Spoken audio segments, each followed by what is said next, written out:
એક સાંજે જ્યારે માતાએ આખો દિવસ કામ કરીને પછી રાત્રિ ભોજન બનાવ્યું ત્યારે તેણે પિતાની સામે શાકની થાળી અને બળેલી લોટલી પીરસી.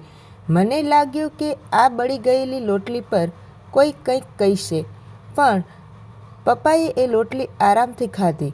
પણ મેં ચોક્કસપણે મમ્મીને એ બળી ગયેલી લોટલી માટે પપ્પાને સોરી કહેતા સાંભળ્યા. અને પપ્પાએ જે કહ્યું હતું તે હું ક્યારેય ભૂલીશ નહીં. મને બળેલી સખત લોટલી ગમે છે. મોડી રાત્રે મેં પપ્પાને પૂછ્યું, શું તમને ખરેખર બળેલી લોટલી ગમે છે? મને પોતાના ખોળામાં લઈને તેમણે કહ્યું, તારી માતાએ આજે આખો દિવસ ઘણું કામ કર્યું અને તે ખરેખર ખૂબ જ થાકી ગઈ હતી અને કોઈ પણ રીતે બળેલી લોટલી કોઈને દુઃખી કરતી નથી, પણ કઠોર શબ્દ ચોક્કસ દુઃખી કરે છે.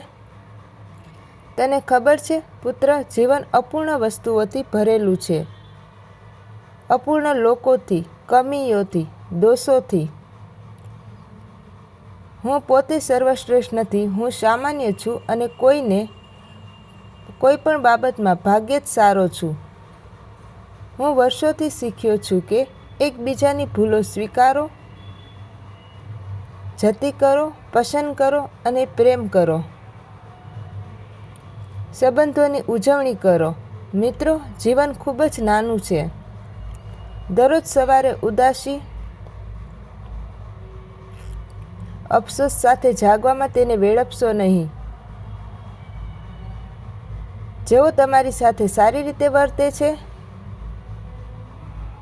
તેમને પ્રેમ કરો અને જેઓ નથી કરતા તેમના પ્રત્યે પણ દયાળુ બનો.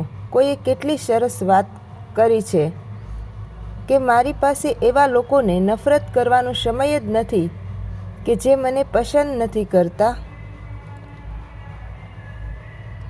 કારણ કે હું એવા લોકોને પ્રેમ કરવામાં જ મારો સમય પસાર કરું છું.